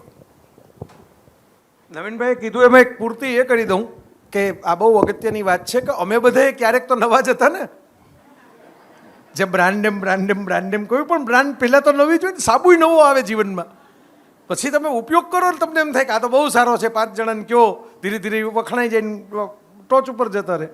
એટલે જગતમાં કાંઈ પણ કોઈ પણ વસ્તુની ક્યાંક શરૂઆત તો થતી જ હોય છે. હમણાં એની તો આપણે વાત કરતા હતા. ક્વેશ્ચન બધું આ તો બહુ એવો વરસાદ ક્યારે પડ્યો જ નથી આ પૃથ્વી ઉપર કે જેને બધું પાણી ખેતરમાં જ જાય. ક્યાંક તો આડું અવળું થાય ને. અરે વાહ, થેન્ક યુ. તો જીસસ ક્રાઇસ્ટ માટેનું જે ઘટના બની હતી, પેલી બધા પથરા મારતા હતા મેરી મેકડોલિનને એમણે બચાવ્યા, એના માટે નિરંજન ભગતે બહુ સરસ કવિતા લખેલી, જેણે પાપ ન કર્યું એ કે પહેલો પથ્થર ફેંકે. એટલે આ તો બધા તપસ્વીઓ જ ભેગા થયા છે, એટલે જેણે પાપ ન કર્યું એ કે પહેલો પ્રશ્ન ફેંકે.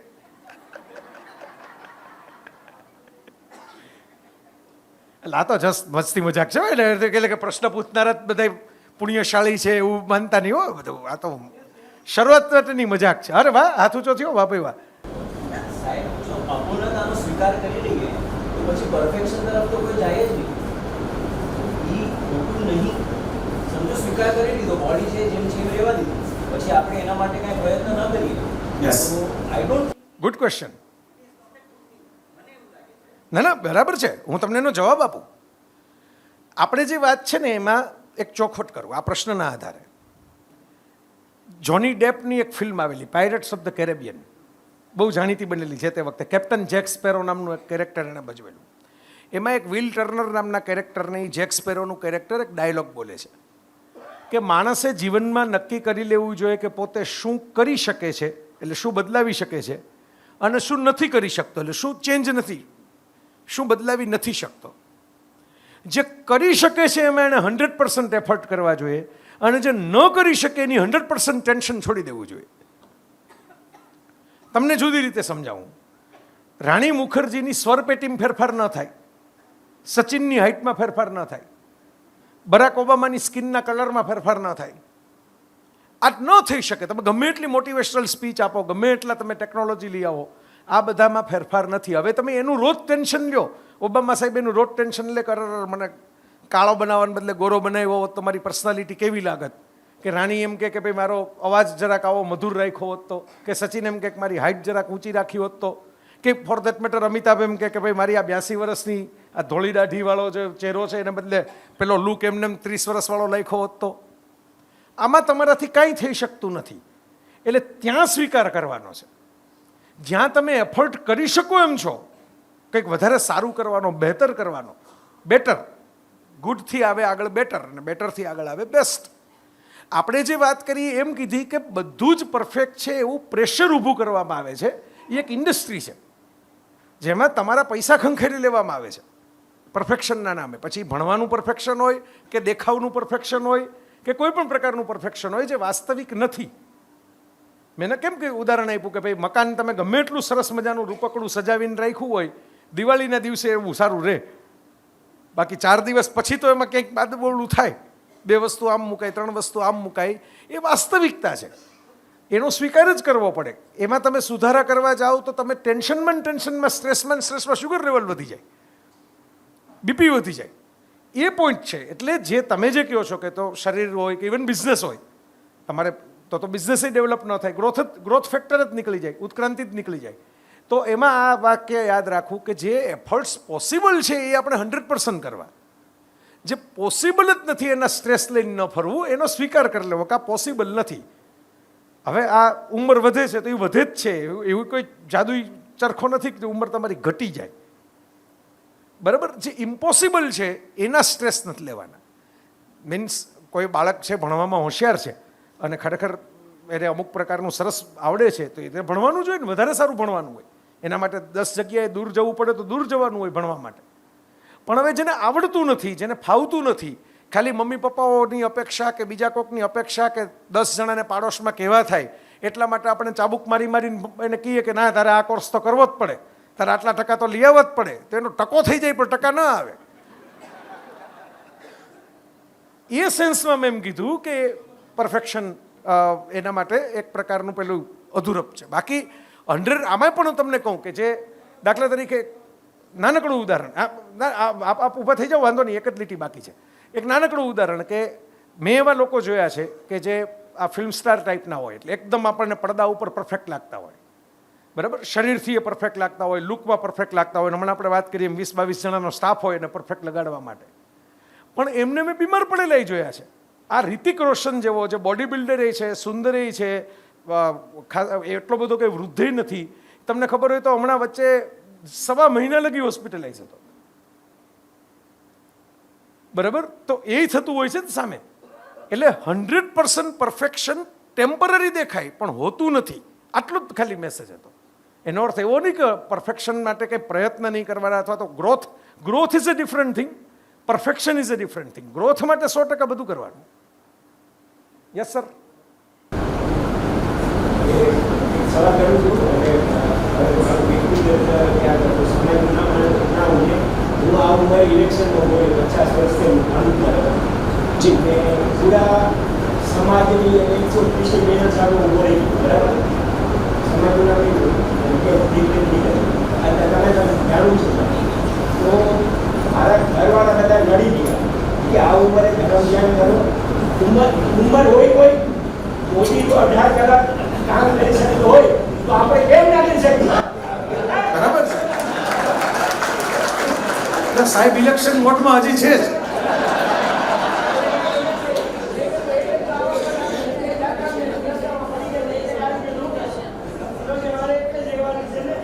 બરાબર જ છે. હું તો કહું જ ચૂક્યો, તમે તો લાયકાત પુરવાર કરી દીધી ઇલેક્શન લડવાની. આખા સમાજ સામે હું એટલો લડી ગયો છું, મારું ઇલેક્શન ફોર્મ લીધું નહીં અને હજી મારા દીકરાઓ આખા સમાજના મુદ્દાઓ પર મને જવાબ નથી આપતા. બોલો, મારા સમાજના કોઈ દીકરા નહીં કરતા. હું જાહેરમાં કહું છું, હું ડરતો નથી, પણ અમારા સમાજના દીકરા નહીં કરતા. પછી મને મળ્યું તમને નંબર આપી, તમે ઘણી વખત સાંભળેલા છે અમારા સમાજના દીકરાઓ છો. થેન્ક યુ સાહેબ. સમાજ છોડ દેગા, ભગવાન કો છોડ દેગા. આમાં મારે કેવું નહીં પડે માઇક ઉપર કે એમનો શું પ્રશ્ન છે. ના જો હવે આમાં મુદ્દો તમને સમજાવું, કહું પણ તમને જવાબ તો આપું. તમારો જુસ્સો તો જોરદાર નર્મદ જેવો છે. નર્મદ તો એના માટે જોસ્સો શબ્દ વાપરતા, જુસ્સો નહીં જોસ્સો, એટલે ઓલું how is the josh, high sir, એ વાળી વાત છે. મુદ્દો તમારો જરાય ખોટો નથી. કોઈ પણ ઉંમરે માણસ કોઈ પણ કામ કરે એમાં બીજા કોઈને શું વાંધો હોવો જોઈએ જો એને વાંધો નથી તો બરાબર. આપણે એની તો હમણાં આટલી બધી લાંબી ચર્ચા કરી. એ મુદ્દો આપણે કંઈ કરતા જ નથી. એટલે તમે જે કંઈ કરો છો એમાં તમને અંદરથી મજા આવતી હોય ને તમને એમ લાગે કે મારે આમાં ધુબાકો મારવો જ છે, તો આપણા દેશમાં તો રિટાયર થઈ ગયેલા લોકો પ્રાઇમ મિનિસ્ટર થઈ ગયા છે. નરસિંહ રાવ તો રિટાયર થઈ ગયા હતા, ચૂંટણી લડ્યા જ નહોતા. રાજીવ ગાંધીનું મર્ડર થયું તો નરસિંહ રાવ છે એ પ્રાઇમ મિનિસ્ટર થઈ ગયા રાતોરાત, ચૂંટણી પછી લડ્યા પ્રાઇમ મિનિસ્ટર થઈને. એટલે આપણે ત્યાં તો પ્રેરણાઓનો ભંડાર છે. કેટલાક લોકોની તો કારકિર્દી 80 વર્ષે શરૂ થઈ ભારતમાં, એવું છે. એટલે તમે એ ટેન્શન લેતા નહીં કે ભાઈ આમાં મારું ઇલેક્શનમાં હું આ ઉંમરે ઊભો રહ્યો. મારું જુદું કહેવાનું છે. મારું એમ કહેવાનું છે કે જે એનર્જી તમારી પાસે છે, જે સ્ટ્રોંગ વિલ પાવર તમારી પાસે છે, જે તમે વાણી હમણાં બતાવી પ્રભાવશાળી, એ તમારી પાસે છે. હવે ધારો કે તમને એમ લાગે કે આ તો વેડફાઈ રહી છે, આજે હું ઇલેક્શન લડું છું એમાં આટલા બધા લોકો, કારણ કે ઇલેક્શનમાં મુશ્કેલી શું છે, તમારું વિલ નથી ચાલતી, બાકીનાઓની વિલ ચાલે છે. હું ચૂંટણી લડું એટલે હું ઉમેદવારી પત્રક ભરવા સુધી જ મારી વિલ ઉપર છું. બાકી તો મને મત કેટલા મળે એ બીજાની વિલ છે ને. બાકીના એપ્રૂવ કરે તો મને હું ચૂંટાવું ને, બાકીના એપ્રૂવ ન કરે તો હું તો હારીને ઘર ભેગો થઈ જાઉં. એટલે આ એવું ક્ષેત્ર નથી કે જેમાં માત્ર આપણી મરજી ચાલે. આ હું તમને સમજાવવા માગું છું. હું ધારો કે એક ઉદાહરણ માટે કે ભાઈ 90 વર્ષની ઉંમરે એક માણસ એમ નક્કી કરે કે ભાઈ આપણે તો લેપટોપ શીખવું છે, દોડવા જવું છે, કે આવી 10 વસ્તુ, ડાન્સ કરવો છે. એમાં એની પોતાની વિલ છે. લોકોને ગમે કે ન ગમે, આપણે હમણાં વાત કરી એમ કે તમે ન ગમે તમે આગા જાઓ, રાઈટ.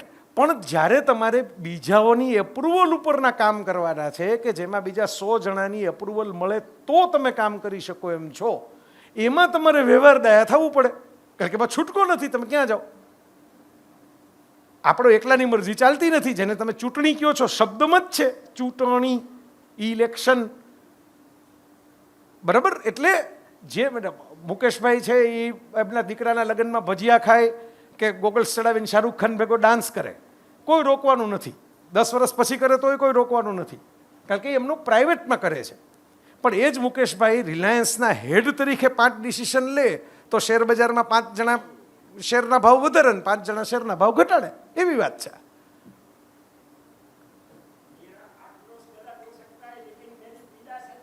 બિલકુલ.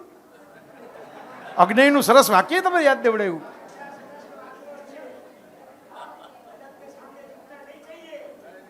બિલકુલ બિલકુલ બિલકુલ. પણ તમને કહું, બિલકુલ બિલકુલ, તમને આ બીજા લોકોને ફાયદો થાય એવું કહું. આપણી રૂપિયાની નોટ ઉપર લખેલું છે સત્યમેવ જયતે, બરાબર. તમને એમને આમાં તમે બાકીના પ્રશ્નો થયા હોય ને આ બધું સાંભળીને, એટલે એનું સોલ્યુશન થાય હું એક લીટી કહી દઉં. હા, એ તો બીજો પ્રશ્ન આવી ગયો ને, નથી તો હા ભાઈ તો આ સુખી માણસ જો આપણા માથાકૂટમાં પડવું જ નથી. તો સત્યમેવ જયતે એવું રૂપિયાની નોટ ઉપર ઉપનિષદનું વાક્ય લખેલું છે, હજી હશે જ લખેલું. તમે કોઈ પણ ખિસ્સામાં નોટ કાઢીને જોઈ લો.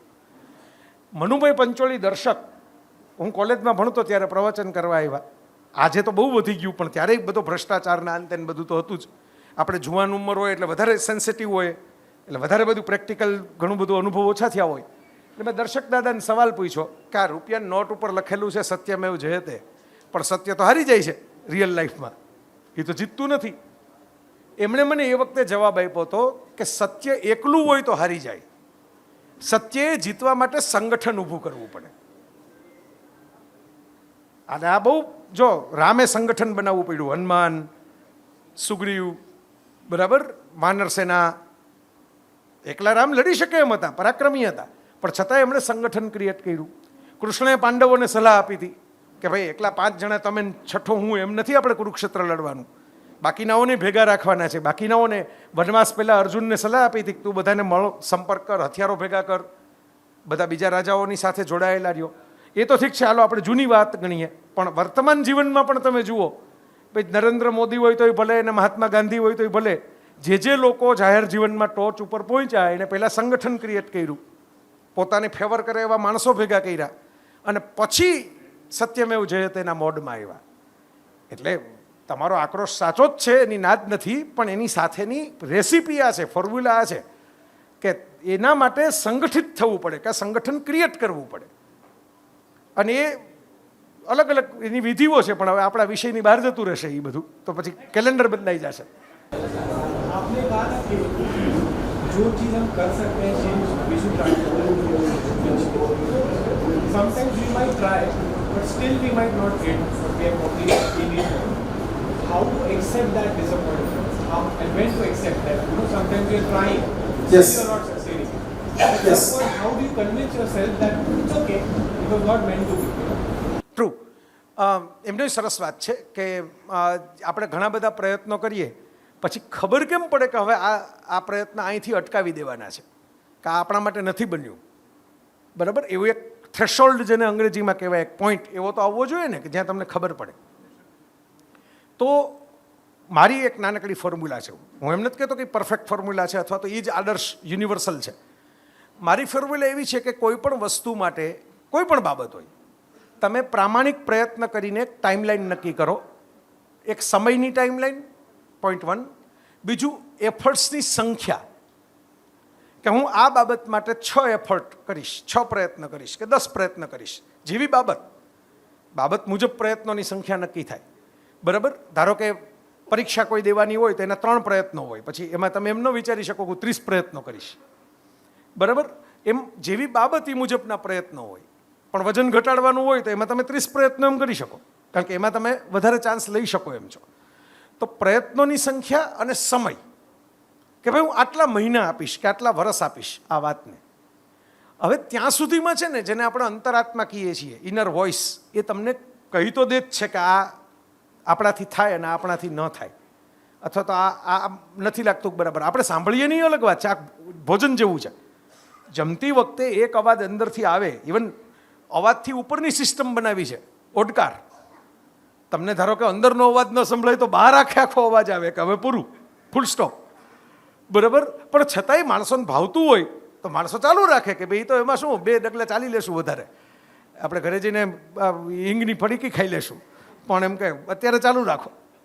એ આપણે અવાજને દબાવી દેતા હોઈએ છીએ. આ 2 તમને કીધું એમ, સંખ્યા અને સમય, એને તમે ભેગું રાખો એટલે તમને અંદરનો અવાજ સંભળાયા વગર રહે નહીં. આ કેવી વાત છે કે તમે એક ચોક ઉપર આવ્યા ગાડી લઈને, જીપીએસ થઈ ગયું બંધ. હવે તમને ખબર નથી કે આ બાજુ વળો તો આવશે, આ બાજુ વળો તો આવશે, આ બાજુ વળો તો આવશે, એટલે તમે આ બાજુ ગયા, બરાબર? થોડેક લગી ગયા, તમને અંદાજ આવી ગયો કે આમાં તો દેખાતું નથી, આ તો નવીનભાઈએ કીધું હતું કે અમારું તો બહુ નજીક છે, આમાં તો કાંઈ આવ્યું જ નહીં. તમે ત્યાંથી યુટર્ન લીધો, ગાડી પાછી લીધી, ચોકમાં પાછા આવ્યા. હવે તમે એક રસ્તો ખબર પડી કે આ નથી થતું, આ રસ્તે તો કાંઈ આવતું જ નથી, બીજા રસ્તે ગયા, પાછી ગાડી પાછી લીધી, ત્રીજા રસ્તે ગયા. જેમ જેમ તમે રસ્તા કવર કરતા જાઓ છો એમ એને અંગ્રેજીમાં કહેવાય પ્રોસેસ ઓફ એલિમિનેશન. એટલા વિકલ્પો ઓછા થતા જાય છે. તમને ખબર પડી 6 રસ્તામાંથી 3 તો ગયા, આ 3 બાજુ તો કરસન લઘુ નિસાર સભાગૃહ આવેલું નથી, એટલે હવે તમે ચોથી બાજુ જવાનું નક્કી કર્યું. એટલે આ પ્રોસેસ ઓફ એલિમિનેશન થતી જાય, જે હું સંખ્યા અને સમય કહું છું ને એમાં, કે ભાઈ હવે આમાં નથી થતું, આમાં નથી થતું, આ રીતે નથી થતું, આ રીતે નથી થતું. હવે ધારો કે 6 રસ્તા તમે કવર કરી લો, ન દેખાય તો પછી તમારે કોઈકને ફોન કરવો પડે ને કે ભાઈ મને આવીને લઈ જાઓ. હું તો ગાડીમાં બધી જગ્યાએ આવી ગયો પણ મને જ કંઈ દેખાણું નહીં. એવું બને કે તમે ત્યાંથી પસાર થઈ ગયા ને તમારું ધ્યાન ન પડ્યું. તો થર્ડ પાર્ટી ઇન્ટરવેન્શન જેને અંગ્રેજીમાં કહેવાય, એમ કોઈની મદદ લેવી પડે, કોઈને પૂછવું પડે, જે દૂર બેઠા બેઠા તમને સમજાવી શકે કે ભાઈ આમાં આ કરાય કે આ ન કરાય. ગમે એવો મોટો ક્રિકેટર હોય કે ગમે એવો મોટો સંગીતકાર હોય, એને એના ગુરુજી કે એના એક્સપર્ટ પાસે જઈને કહેવું પડે કે આમાં મારે શું કરવું. જેમ ડૉક્ટર પોતે પોતાનું ઓપરેશન ન કરી શકે, એના જેવી વાત છે. એના માટે તેને બીજા ડૉક્ટર પાસે જવું પડે. એટલે એ થ્રેશોલ્ડ એવી રીતે નક્કી થાય. હવે ઘણા લોકો શું કરે છે કે ભાઈ નથિંગ ઇઝ ઇમ્પોસિબલ. હું ઘણી વાર કહું કે નથિંગ ઇઝ, નેપોલિયનનું સૂત્ર છે. હવે ધારો કે હું ફ્લાઇટમાં બેસું, બિઝનેસ ક્લાસની ટિકિટ લઈને બેઠો છું, બરાબર? એટલે હું એમ કહું તો સ્પેશિયલ પેસેન્જર છું, ફર્સ્ટ ક્લાસની ટિકિટ છે, બિઝનેસ ક્લાસની ટિકિટ છે, પાયલોટની ચેમ્બરમાં જાઉં એમ કહું કે nothing is impossible in the world, let me fly the plane. એટલે ધારો કે હું એવો મોટો વીઆઈપી હું, મારું ઇન્સલ્ટ ન કરે તો એમ તો પૂછે ને કે આપનો અનુભવ કેટલો, તમે ફ્લાઇંગ કેટલી વખત કર્યું છે? એટલે હું કહું કે કઈ વખત નહીં, મેં તો પિક્ચરમાં જોયું છે, બરાબર? તો 2 જણા ઉચકીને બહાર મૂકી આવે, બરાબર? કે આમાં બાકીનાઓની જોખમ છે એટલે આને બહાર કાઢો. તો જ્યાં તમે એમ કહો કે ભાઈ જીદ છે મારી કે હું તો સફળ થઈશ, કે હું તો આગળ વધીશ, કે હું તો આ કરીશ, ત્યાં પહેલાં આવડત પણ કેળવવી પડે. આવડત વગરની જીત છે એ કાયમ માટે નિષ્ફળતામાં પરિણામે. મને જે બાબતની આવડત ન હોય એમાં હું જીદે ચડી જાઉં, બરાબર, તો એ જીદ હું એમ કહું કે ભાઈ મેં તો કેટલી બધી સભાઓમાં કેટલી બધી વખત માઇક સામે ઊભો રહ્યો છું, કાલથી આપણે ગાવાનું શરૂ કરશું. આપણે નવીનભાઈને કહેશું કે આવતા પર્યુષણમાં મારા સ્તવન રાખે.